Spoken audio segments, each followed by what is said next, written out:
Oi, gente, tudo bom? Eu tô aqui para falar para vocês da minha última leitura, Esse Duque é Meu, que é o último livro da série dos contos de fadas de Eloisa James, baseado no conto da Princesa e a Ervilha. Esse conto, ele não é muito conhecido, ele não foi assim também sucesso de crítica na época em que foi lançado. Ele é um dos contos do Hans Christian Andersen, dinamarquês famoso, por criar vários contos de fadas. E assim, ele conta a história de um príncipe que estava à busca de uma princesa de verdade. E ele vai ao mundo procurar essa princesa, só que ele não encontra essa princesa. E aí ele volta para casa frustrado, os pais dele frustrados também, triste porque ele não tinha conseguido o que ele queria. Um belo dia, numa tempestade, chega uma moça maltrapilha, toda molhada, na porta da casa do castelo deles, O rei em pessoa abre a porta e ela diz que é uma princesa e tal, que precisava de um local para passar a tempestade. Aí eles vão, montam a cama e botam a ervilhazinha, porque para eles a ervilha, só uma verdadeira princesa ia sentir ervilha entre os colchões. No dia seguinte, eles perguntam a ela como é que ela passou a noite. Ela disse que não conseguiu dormir direito porque ela sentia que tinha alguma coisa no colchão que estava incomodando muito.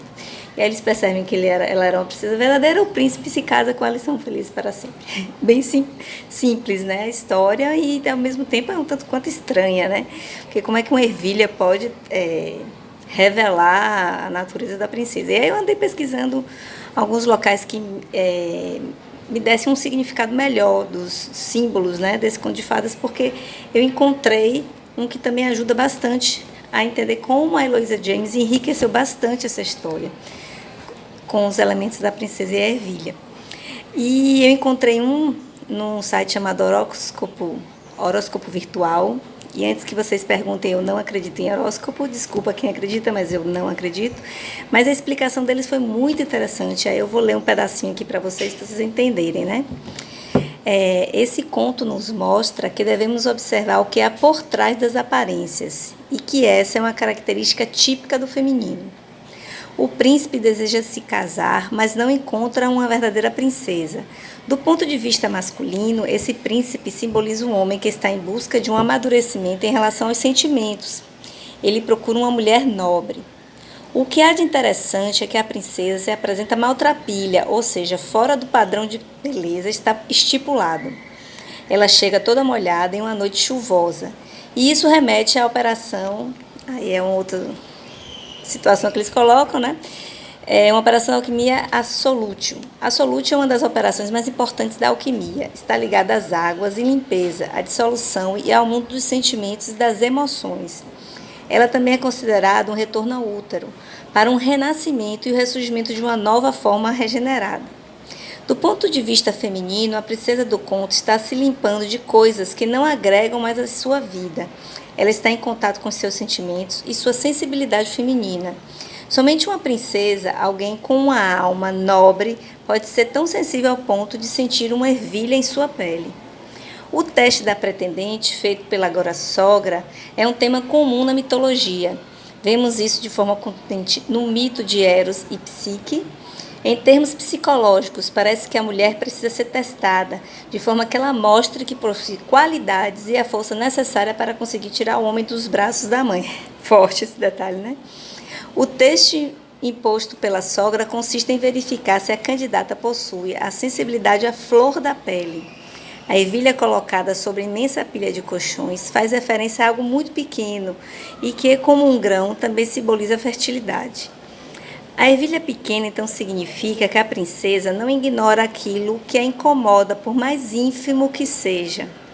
E quantas vezes não deixamos que coisas pequenas que nos incomodam e não nos deixam dormir de lado? E que, de uma hora para outra, podemos transformar em problemas maiores. Achei muito interessante, essa forma como eles analisaram o conto. E aí agora eu vou falar desse livro, Vou ler a sinopse para vocês. Para Olivia Lytton, seu noivado com o Duque de Canterwick é mais uma maldição do que uma promessa de felicidade para sempre. Pelo menos o título de nobreza dele ajudará sua irmã Georgiana a garantir o próprio noivado com o carrancudo e lindo Queen, o Duque de Sconce.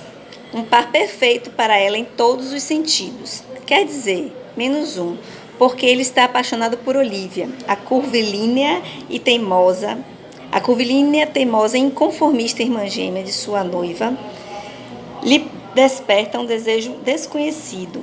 Mas Queen nunca coloca a paixão à frente da razão, e a razão lhe diz que Georgiana é a noiva perfeita. Quando eles não conseguem resistir à paixão, correm o risco de colocar tudo a perder: o noivado de Olivia, a amizade dela com a irmã e o próprio amor dos dois. Agora só uma coisa é capaz de salvá-los, e ela espera no quarto, onde um magnífico colchão guarda respostas transformadoras ao enigma mais romântico de todos. No quinto livro da coleção Contos de Fadas, Eloisa James traz uma pergunta antiga: será que a perfeição tem alguma coisa a ver com o amor?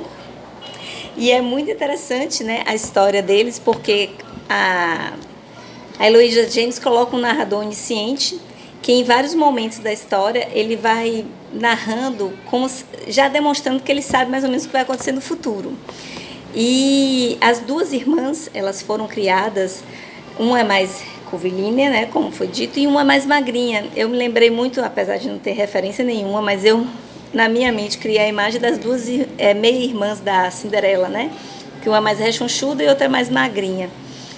E uma, assim, digamos, é o ápice da perfeição, da beleza de tudo, e a outra nem tanto. Mas, assim, a Olivia, que é a irmã rechonchudinha, ela é, assim, a mais espirituosa, que tem, assim, ela reclama muito, assim, dos padrões da sociedade, né, que são impostos, porque as duas foram criadas pela mãe para serem duquesas, né? Então é o que eles chamam de duquesificação. A Georgiana aparenta realmente ter nascido para isso, foi educada e treinada e está pronta para ser duquesa. Já a Olivia, nem tanto, porque ela não aceita muito esses padrões, e ela sempre solta alguma piadinha, né, de duplo sentido. Ela sempre gosta de dar risadinhas na hora que não é para dar risadinhas, e solta brincadeiras sarcásticas e ácidas em vários momentos. E aí ela tá noiva, fica noiva de um marquês, né, que está indo para a guerra. E aí, por conta disso, né, o pai dele, né, do Marquês, manda as duas para casa justamente do Conde de Sconce, porque a mãe, a viúva duquesa, está procurando uma pretendente para o filho, que é duque, então seria sopa no mel, né? A Georgiana poder ser escolhida pela mãe, né, do duque para ser a nova duquesa, e a Olivia vai lá para acompanhar, já que ela já está também provavelmente a um pé de ser duquesa, o sonho da mãe das duas realizados. Só que quando chega lá, o duque, que é todo lógico, todo, né, matemático, e deixa sempre todas as decisões por conta da mãe, ele não aceita assim tão fácil, né, a ideia de ter uma noiva que não seja que ele escolha. Inicialmente parece que ele topa a ideia, mas depois, como ele vai conhecendo a Olivia, ele vai percebendo que quem ele realmente gosta é a Olivia, só que aí já está todo mundo envolvido na história. A Georgiana acha ele fantástico, e a Olivia gosta também dele, porque acha ele também muito, muito espirituoso e tal. Se encontram, né, nos gostos e tudo, e fica aquele dilema. Aí tem um ponto assim de conflito, que é o que chacoalha a história e tal, muito interessante. Os detalhes que a Eloisa James colocou da Princesa da Ervilha foram fantásticos. Sempre tem aquele toque também de Shakespeare, que a Eloisa James é especialista em Shakespeare, e aí eu percebi uns detalhezinhos assim da Megera Domada, né? E tem um primo do Duque de Sconce, que é o Justin, e ele é todo romântico, assim, ele é todo espalhafatoso e tal, ele gosta de moda. Ele tem uma amada que ele ainda não conhece, mas na mente dele já existe a amada, e ele faz poesias para elas, assim, apaixonadas. E, assim, totalmente assim, sabe, cheio de metáforas e tudo. E eu me lembrei também do Romeu, né? Porque o Romeu, ele apaixona instantaneamente pela Julieta. Em 3 dias toda a história que a gente conhece acontece, né? Então o Justin, de certa forma, me lembrou também o Romeu. Não sei se foi a intenção da Eloisa James, mas me lembrou. E é uma figura que traz muita, assim, muito humor junto com Olivia para a história. As capas, falando das capas, né? A história é muito interessante. Foi uma das que eu mais gostei, junto com a Torre do Amor. E a capa é que eu achei que, apesar de estar, né, no padrão das capas anteriores, eu achei que ela ficou muito escura. Eu entendi a ideia do espartilho, realmente eu entendi a ideia do espartilho, que é a questão da Olivia, que é rechonchuda, né?